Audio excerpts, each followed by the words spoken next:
Amém. Fazer a leitura aqui em 1 Tessalonicenses, capítulo 5, a vinda do Senhor, aqui na minha Bíblia. A partir do versículo 1. Mas, irmãos, acerca dos tempos e das estações, não necessitais de que se vos escreva, porque vós mesmos sabeis muito bem o dia do Senhor, desculpa, muito bem que o dia do Senhor virá como ladrão da noite. Pois que, quando disserem a paz e segurança, então lhes sobrevirá repentina destruição, como as dores de parto, aquela que está grávida, e de modo nenhum escaparão. Mas vós, irmãos, já não estáis em trevas, para que aquele dia vos surpreenda como um ladrão. Porque todos vós sois filhos da luz e filhos do dia. Nós não somos da noite nem das trevas. Não durmamos, pois, como os demais, mas vigiemos e sejamos sóbrios. Porque os que dormem, dormem de noite, e os que se embebedam, embebedam-se de noite. Mas nós que somos do dia, sejamos sóbrios, vestindo-nos da couraça da fé e do amor, e tendo por capacete a esperança da salvação. Porque Deus não nos destinou para a ira, mas para a aquisição da salvação por nosso Senhor Jesus Cristo, que morreu por nós, para que quer vigiemos, quer durmamos, vivamos juntamente com ele. Por isso, exortai-vos uns aos outros e edificai-vos uns aos outros, como também o fazeis. Amém, até aqui. E aqui o Senhor nos exorta, né, a nos prepararmos, a estarmos prontos, né, para a vinda do Senhor, porque Ele virá, né, e não sabemos quando será o dia nem a hora, mas devemos estar sempre prontos, né? A palavra nos exorta a sempre perseverarmos, né, e continuarmos sempre preparados para o momento da chegada do Senhor, né, que pode ser a qualquer momento, né, como sempre é dito aqui nos cultos, né, a qualquer momento o Senhor pode nos chamar. E devemos ficar alertas, atentos, né, irmãos, a sempre continuarmos no caminho do Senhor, a não relaxarmos, a não ficarmos desapercebidos, mas sempre buscarmos estar na presença dele a todo momento, sempre entregando tudo ao Senhor, né, em oração, a todo momento, em ligação, né, que é o que ele nos pede, né, que estejamos sempre em ligação com ele, buscando a face do Senhor. Né? Então aqui a palavra nos exorta a não dormirmos, né? A não ficarmos desapercebidos, mas sempre estarmos vigiando e sóbrios, né? Alertas, atentos, percebidos, né? Para as coisas que têm acontecido no mundo. E o mundo, né?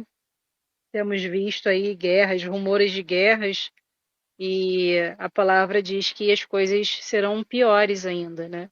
Mas que não venhamos ficar desanimados por conta disso, porque sabemos que existe uma vida, né, após essa terra, e não somos dessa terra, né? Então que venhamos buscar sempre estarmos prontos e preparados para encontrarmos, né, vivermos com Cristo ainda agora e encontrarmos Cristo na eternidade, né? Pois é isso que ele nos promete, a vida verdadeira que há somente com ele.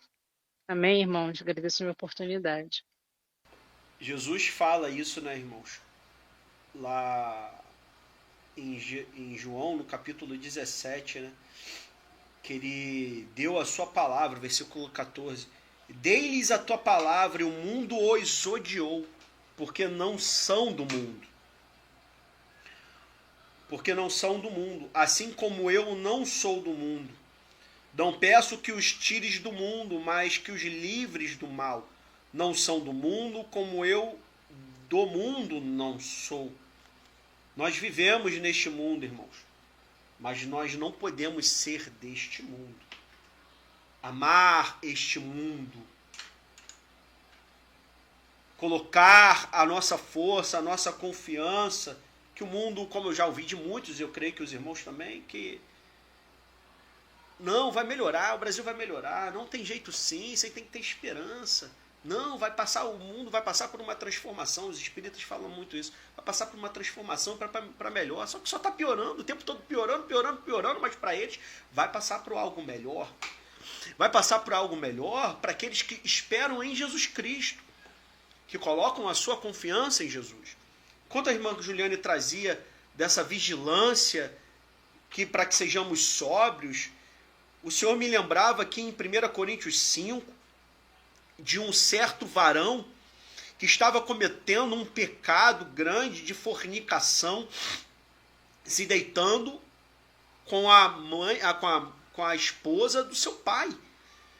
E Paulo exorta para que fosse tirado esse mal de dentro da igreja. Porque Deus não compactua com o pecado, irmãos. Não adianta. Deus não peca, não pecou e não peca. E nós não podemos viver no pecado. E ali Paulo fala lá em 1 Coríntios 5:6. Não é boa a vossa vanglória. Não sabeis que um pouco de fermento faz levedar toda a massa? Purificai-vos, pois, do fermento velho, para que sejais uma nova massa. Ou seja, o Senhor tem que limpar o nosso ser, purificar. Como Isaías fala, lá em Isaías, no capítulo 1, no versículo 18, vinde então e raciocinemos juntos, diz o Senhor, ainda que os vossos pecados sejam como a escarlata, eles se tornarão brancos como a neve, ainda que sejam vermelhos como o carmesim, se tornarão como a branca lã. Se quiserdes e obedecerdes, comereis o bem desta terra. Mas se recusardes e fordes rebeldes, sereis devorados à espada, porque a boca do Senhor o disse. Então o Senhor sempre chama o povo ao arrependimento, à mudança, à transformação, que só pode ser feita através de Deus, do Espírito Santo, da palavra do Senhor, de Jesus Cristo. E olha que a igreja de Coríntios, Paulo fala em 1 Coríntios, no capítulo 10, que nenhum dom faltava aos coríntios.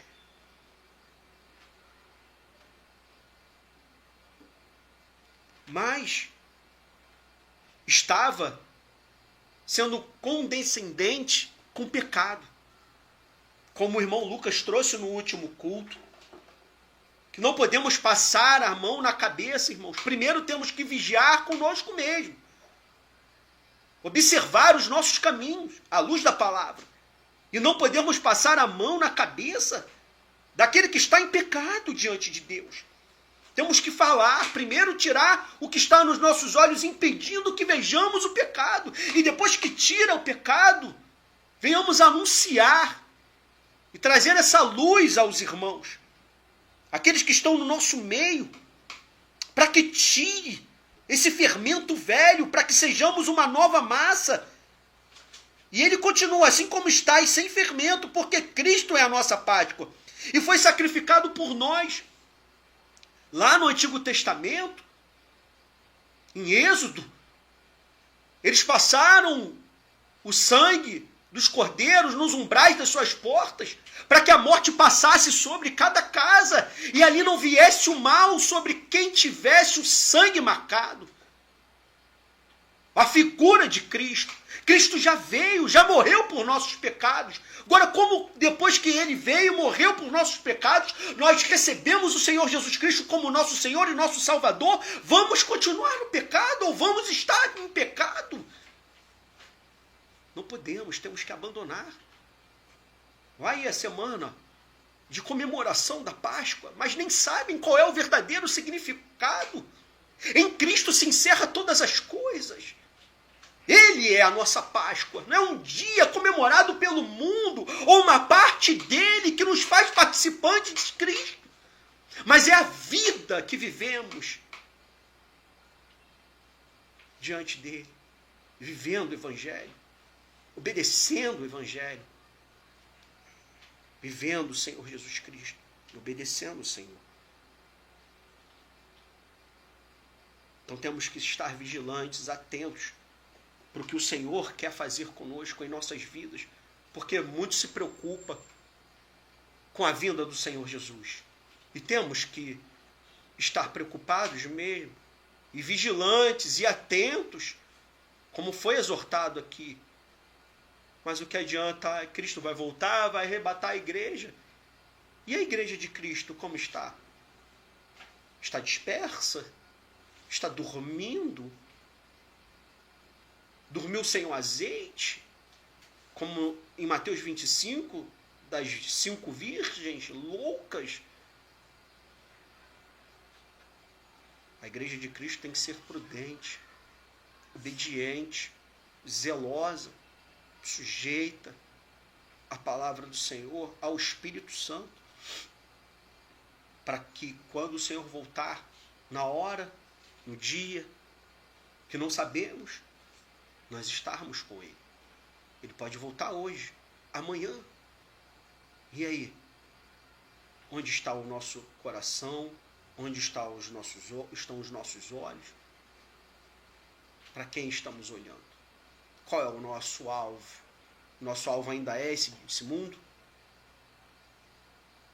Ainda é o que está na terra?